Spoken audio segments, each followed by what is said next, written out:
बदलापुर लैंगिक शोषण मामले में आरोपी के एनकाउंटर पर छिड़ी बहस के बीच पूर्व गृह मंत्री अनिल देशमुख ने पुलिस के तर्क और आरोपी द्वारा फायरिंग पर ही सवाल उठाया है। उन्होंने कहा कि पुलिस की पिस्तौल से कोई अनजान शख्स गोली चला ही नहीं सकता, क्योंकि पुलिस अधिकारी पिस्तौल लॉक करके रखते हैं।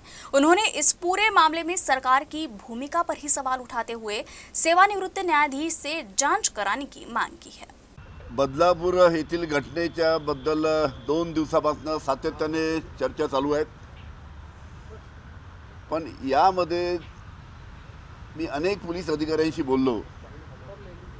त्यांच्याशी चर्चा केल्यानंतर ज्या गोष्टी समोर येतात यामध्ये जे काल 2 दिवसापूर्वी एन्काउंटर झालं त्यामध्ये सर्वात महत्त्वाची गोष्ट, जेव्हा कोणत्याही पोलीस अधिकाऱ्याकडे पिस्तूल राहते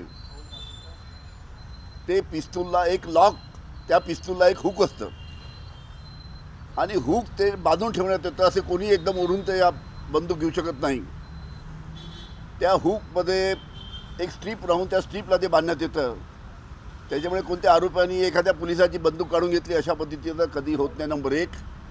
नंबर 2, पिस्तूलमध्ये केव्हाही आपल्याला माहीत आहे की कॉक करायच्या वेळेस आणि कॉक केल्याशिवाय सिलेंडरमध्ये बुलेट जात नाही आणि लॉक उघडल्याशिवाय फायर होत नाही।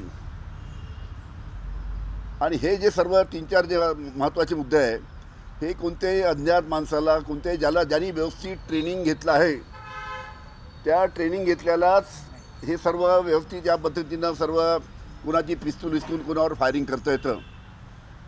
पण हा सगळा बनाव त्या निमित्तानं इथे दाखवण्यात आला असं दिसतं, कारण की ज्या पद्धतीनं या संपूर्ण प्रकरणामध्ये अशा पद्धतीनं ज्याला बुलेटबद्दल, ज्याला पिस्तूलबद्दल किंवा रिव्हॉल्वरबद्दल ज्याला काही ज्ञान नाही आहे, काही माहिती नाही आहे, तो अशा पद्धतीनं कोणत्याही पोलिसाची पिस्तूल हिसकून तो कोणावरही गोळीबार करू शकत नाही, असं अनेक वरिष्ठ पोलीस अधिकाऱ्यांचं त्यांचं मत आहे।